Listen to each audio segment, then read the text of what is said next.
അല്ല, വലിയ പ്രതീക്ഷയാണ്. അപ്പോൾ ഇന്നലെ തെലങ്കാന മുഖ്യമന്ത്രി കോഴിക്കോട്ട് പ്രസംഗിച്ച പോലെ കഴിഞ്ഞ ലോക്സഭാ തെരഞ്ഞെടുപ്പുകളിലൊന്നും കണ്ട കാഴ്ചയല്ല. ഒരു ട്രെൻഡ് രൂപപ്പെട്ടിരിക്കുകയാണ് പല സംസ്ഥാനങ്ങളിലും. യു പിയിലൊക്കെ നമുക്ക് നോക്കിയാൽ അത് വീക്ഷിച്ചാൽ മനസ്സിലാവും, നിരീക്ഷിച്ചാൽ മനസ്സിലാവും. വലിയ ശക്തമായ ഇന്ത്യ മുന്നണിക്ക് അനുകൂലമായ ട്രെൻഡാണ്. നമ്മൾ മനസ്സിലാക്കേണ്ട ഒരു കാര്യം, കഴിഞ്ഞ പാർലമെൻറ്റ് തിരഞ്ഞെടുപ്പിൽ ഇന്ത്യ മുന്നണിയായിട്ടല്ല മത്സരിച്ചത്, പരസ്പരം മത്സരിക്കുകയായിരുന്നു. മിനിമം ഐക്യം മാത്രമേ കഴിഞ്ഞ തിരഞ്ഞെടുപ്പിലുണ്ടായിരുന്നുള്ളൂ. ഇത്തവണ മാക്സിമം ഐക്യമാണ്. വളരെ കുറച്ച് സ്ഥലത്തെ ഐക്യമില്ലാതുള്ളൂ. ഐക്യം ഉണ്ടായാൽ കഴിഞ്ഞ തിരഞ്ഞെടുപ്പുകളുടെ ഒക്കെ പെർസെൻറ്റേജ് വെച്ച് നോക്കിയാൽ നമുക്ക് കാണാൻ കഴിയും, ബി ജെ പിക്ക് വളരെ കുറഞ്ഞ ഒരു പെർസെൻറ്റേജ് വോട്ടേ ഇന്ത്യ രാജ്യത്തുള്ളൂ. അപ്പോൾ അതുകൊണ്ട് തന്നെ ഈ ഹൈ പെർസെൻറ്റേജ് വോട്ട് വെച്ച് കണക്ക് കൂട്ടിയാൽ നമുക്ക് തിരിച്ചറിയാൻ പറ്റും ഇന്ത്യ മുന്നണി നല്ല ഭൂരിപക്ഷത്തോടു കൂടി അധികാരത്തിൽ വരാനുള്ള സാധ്യതയുണ്ട്. ട്രെൻഡാണ്. സൗത്ത് ഇന്ത്യയിൽ അല്ലെങ്കിൽ തന്നെ ബി ജെ പിക്ക് യാതൊരു വേരുമില്ല. നോർത്ത് ഇന്ത്യയിൽ എപ്പോഴും ഒരു ട്രെൻഡാണ്. ആ ട്രെൻഡ് രൂപപ്പെട്ട് കഴിഞ്ഞിട്ടുണ്ട് എന്നാണ് നിരീക്ഷകന്മാർ പറയുന്നത്. വലിയ വിലയിരുത്തി പറയുന്ന വിദഗ്ധന്മാരൊക്കെ ചേരിതിരിഞ്ഞ് പറയുന്നുണ്ട്. മനസ്സിലായില്ലേ? കേരളത്തിലും ഇന്ത്യ മുന്നണിയുടെ ട്രെൻഡ് എന്ന് പറയുന്നത് യു ഡി എഫിന് അനുകൂലമാണ്. ഇന്ത്യ മുന്നണി എന്ന് പറഞ്ഞാൽ കേരളത്തിൽ യു ഡി എഫ് ആണ്. അതങ്ങനെയാണ്. രാജ്യസഭാ സീറ്റിന് നോട്ടിഫിക്കേഷൻ വന്നു കഴിഞ്ഞു. ലീഗ് ആ ചർച്ചയിലേക്ക് കടന്നോ? പുതുമുഖങ്ങൾക്കായിരിക്കും തവണ അവസരം. ലീഗ് ആ ചർച്ചയിലേക്ക് പോയില്ല, പക്ഷെ നിങ്ങൾ ആ ചർച്ചയിലേക്ക് കടന്നിട്ടുണ്ട്. അതാണ് കുഴപ്പം. നിങ്ങളുടെ സംശയം ഞാൻ ഞങ്ങൾക്ക് തീർത്തു തരാൻ പറ്റുന്നില്ല. ഞങ്ങൾ ആ ചർച്ചയിലേക്ക് കടന്നിട്ടില്ല. തങ്ങൾക്ക് അതിന് ഒഴിവ് കിട്ടിയിട്ടില്ല. തങ്ങൾക്ക് ഒഴിവ് കിട്ടിയാൽ എപ്പോൾ വേണമെങ്കിലും ആ ചർച്ചയിലേക്ക് കടക്കാവുന്നതേ ഉള്ളൂ.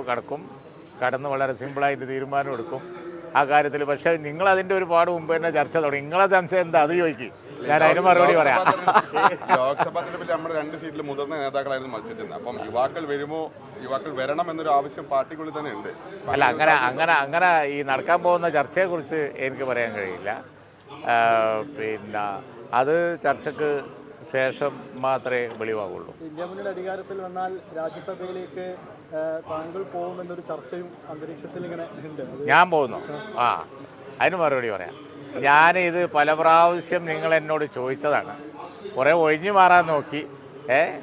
അതുപോലെ തന്നെ ഇത് എൻ്റെ അധികാര പരിധിപ്പെട്ട ഒരു കാര്യമല്ല, തങ്ങൾ പറയേണ്ട ഒരു കാര്യമാണ് എന്നുള്ളത് കൊണ്ടൊക്കെ ഞാൻ ഒഴിഞ്ഞു മാറിയപ്പോൾ നിങ്ങൾ വിടുന്നില്ല.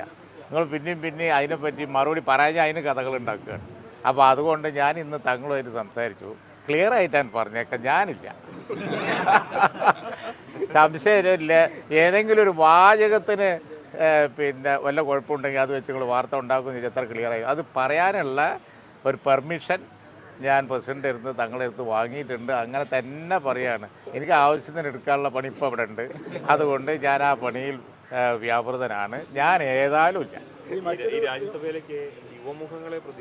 അതൊക്കെ ഇനിയിപ്പോൾ പാർട്ടി ആലോചിച്ച് തങ്ങൾ തീരുമാനിക്കേണ്ട കാര്യമാണ്. തീരുമാനിക്കുമ്പോൾ മാത്രമേ എനിക്കും അറിയുള്ളൂ.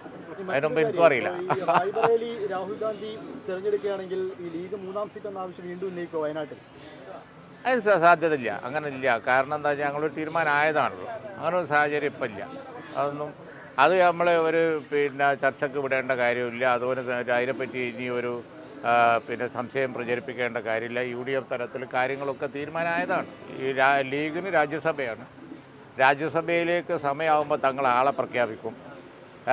ഞാനില്ല എന്ന് പറയാനുള്ള സമ്മതം ഞാൻ തങ്ങളിരുന്ന് വാങ്ങിയിട്ടുണ്ട്. ഇതാണ് ഞാൻ അന്ന് പറഞ്ഞത്. ബാക്കി കാര്യങ്ങൾ ഇപ്പം നല്ലതെന്താ അറിയോ? ബഹുമാനപ്പെട്ട തങ്ങൾ തന്നെ ഗാസി ഫൗണ്ടേഷൻ്റെ പരിപാടിയാണല്ലോ. തങ്ങൾ തന്നെ ഇവിടെ ഉണ്ട്.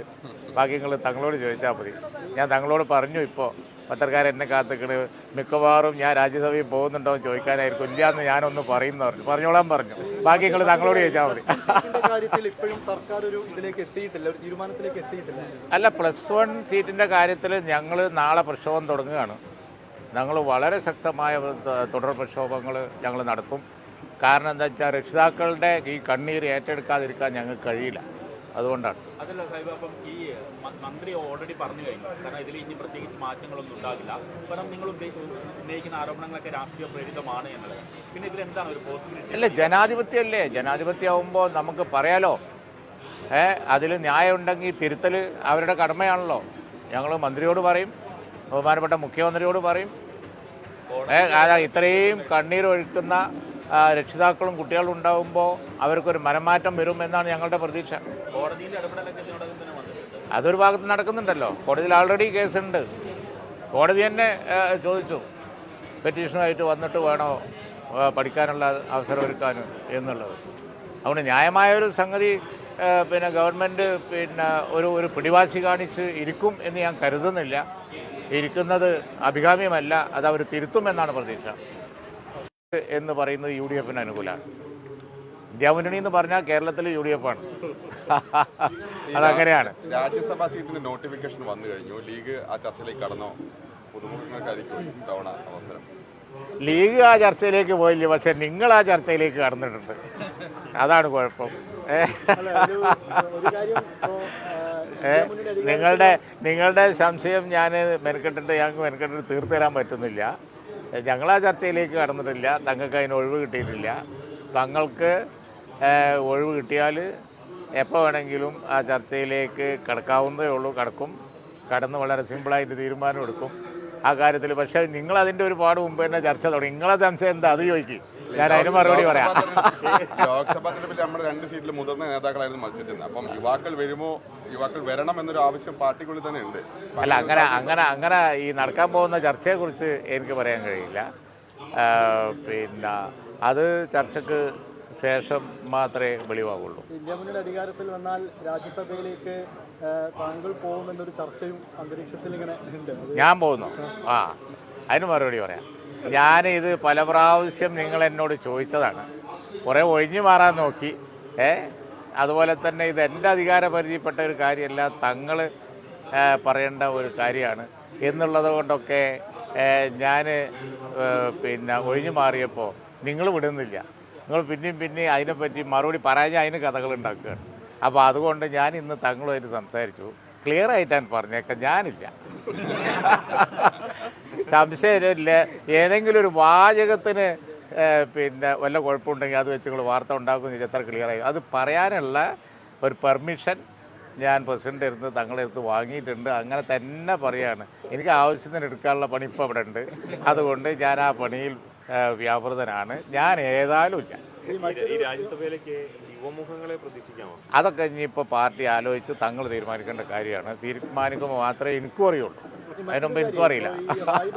രാഹുൽ ഗാന്ധി തിരഞ്ഞെടുക്കുകയാണെങ്കിൽ ഈ ലീഗ് 3ാം സീറ്റ് എന്ന ആവശ്യം വീണ്ടും ഉന്നയിക്കുക വയനാട്ടിൽ?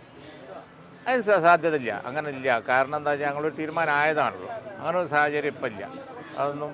അത് നമ്മൾ ഒരു പിന്നെ ചർച്ചയ്ക്ക് വിടേണ്ട കാര്യമില്ല. അതുപോലെ അതിനെപ്പറ്റി ഇനി ഒരു പിന്നെ സംശയം പ്രചരിപ്പിക്കേണ്ട കാര്യമില്ല. UDF തലത്തിൽ കാര്യങ്ങളൊക്കെ തീരുമാനമായതാണ്.